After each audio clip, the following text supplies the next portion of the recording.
Annyeong! Are you ready to study in South Korea for free? I know you really are excited for the Global Korea Scholarship Program.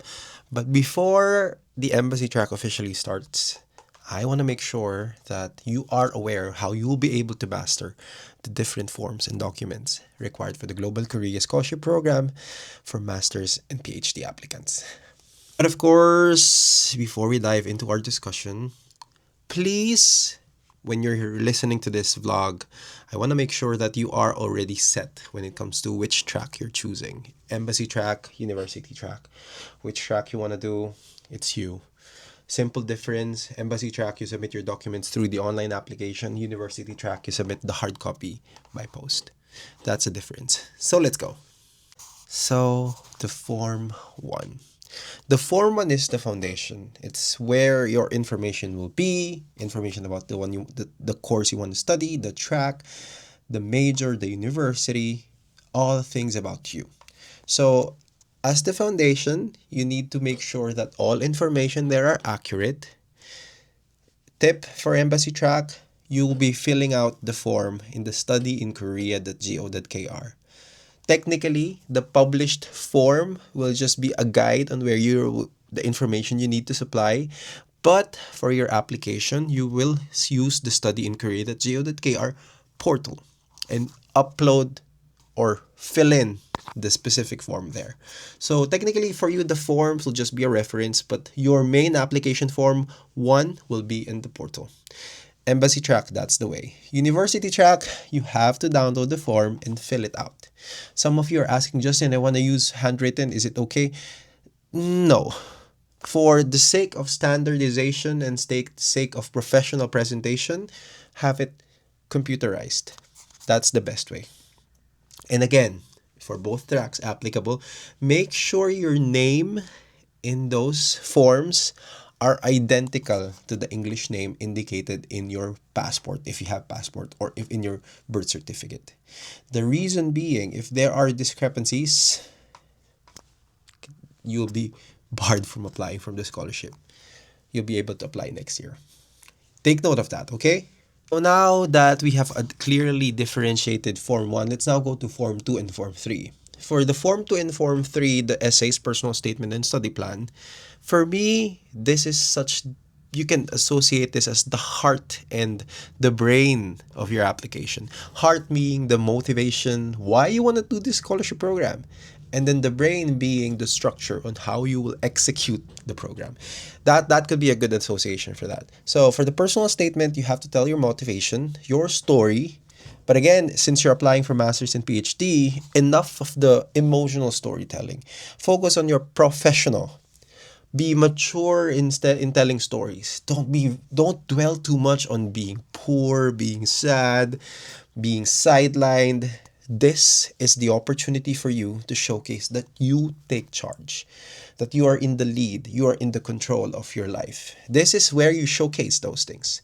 And then for the Form 3, which is the study plan, this is where you provide them the structure. Like in the end of the day, NIED can clearly understand what you will do from day 0 to day 1000 until your graduation. They will know what you will do. That's very important because again, as I've been mentioning in the previous videos, the Global Korea Scholarship Program is not just a scholarship. It's an investment. And as an investor, NIED would want to see what you're going to do with those kinds of money, this 55,000 USD money that they'll give you. It's important for you to explain them and to give them the confidence that you can actually do this. One of the most how can I say this? One of the things they hate happening to students is actually successful or accepted school students, scholars try and don't finish the program. They did the language program, they failed, they would quit. NIED hate quitters. And this should be the tone of your study plan. I am in charge. These are my plans. I'll be able to succeed no matter what. That is the tone that we want to set for the study plan. So we're moving along. For the study plan, personal statement, and those forms 2 and 3, again, the difference would be for the embassy track, you have to upload or paste your essays directly to the form, but for the university track, you follow what is indicated in the guidelines published. So that's very simple. Again, the character limit is 17,000, but if you can go beyond 17,000, that's not allowed. Below 17,000, it's possible. Those under my paid subscription program, I actually suggest 10,000 to 12,000. That's sufficient in explaining what you want to do, explaining how you will do it. That's the Goldilocks zone. Let's go to the forms 4 and 6. These are only applicable for the research applicants. So if you're applying for a research program, you need the form 4. This is the research proposal. For form 6, this is the letter of invitation from your host university. Again, I think some of you are not that interested to this kind of part, but if in case you're interested, just have to make sure that you're applying for master's and PhD. You can skip this part, but if you're applying for research, it has to be available and included in your application.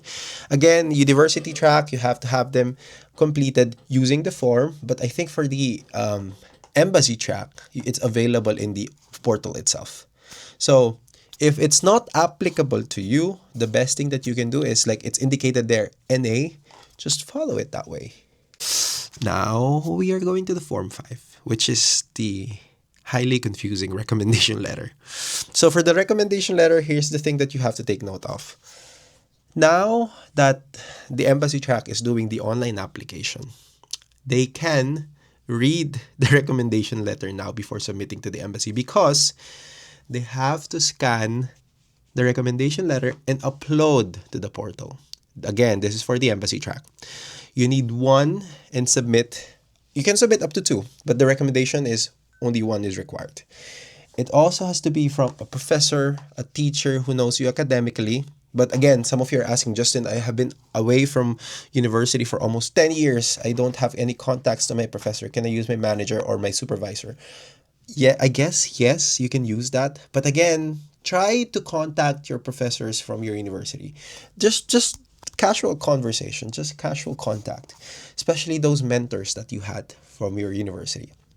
This is very important. Again, it's an academic scholarship. This is not a professional professional exchange. This is an academic scholarship. So sometimes it's very important for you to note that there should be something academic to how they write. But for the recommendation letter, again, for the embassy track, you have to upload the scanned copy. But here's the important thing. Once you have uploaded the scanned copy and you pass the round 1, you need to submit the exact copy of recommendation letter. So what I highly suggest is, when you're requesting from a professor, request for 2 versions. One that is not on the envelope and the other one that is sealed in an envelope.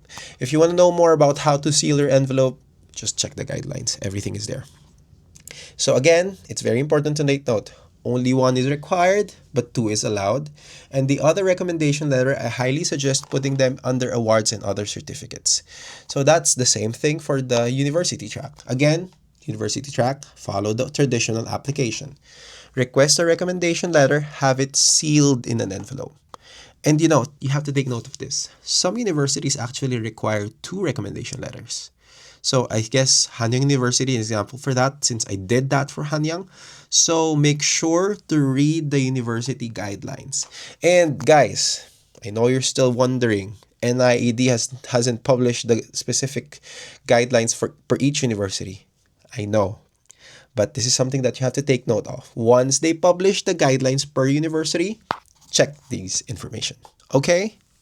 Now, moving along with Form 7, which is the language exemption. So this is more applicable for those who have TOPIK certificate or test of proficiency in Korean language certificate.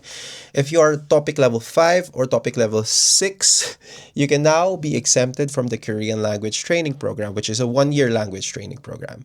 So again, this is only for current professors. If you already have TOPIK 6, TOPIK 5, again, that's a free ride for the 1-year Korean language training program. And you can jump straight directly on September 2026 once you arrive in South Korea to your degree, master's or PhD. If it's not applicable to you, disregard. If it applies, use it to yourself. Okay? And now the forms 8, 9, and 10. So for me, forms 8, 9, and 10 are more of on the compliance side. Because as you know, NIED will getting a lot of information from you. These are private information, where you live, where you want to study, your name, your information, all this information, personal information. So it's about the compliance. Form 8, it's very important for you to take note. It's the applicant agreement. Read them. Please read them. If you don't agree to them, then don't apply to the scholarship program. Form 9, this is your personal medical assessment. Again, emphasis on personal, meaning you don't need to go to the hospital to have it checked by a machine, by the doctor. It's a personal assessment. But I want to make sure that you take note of this. You really have to be very honest. The questions there are quite simple, but if you think you are not fit for the scholarship on your mental, physical health, this is the best time for you to reflect. Can I actually do it? Because my physical, mental, even spiritual health could be a cause of me causing harm to myself if I pursue this scholarship. Again, the NIED wants you to enrich your mind, but you cannot do that if you're physically unable to do it.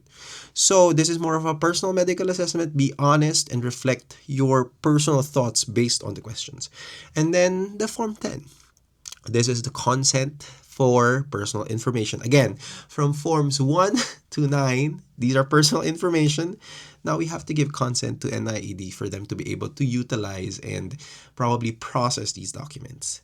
So again, if they require you signatures, sign them. If they require you to put dates, put dates.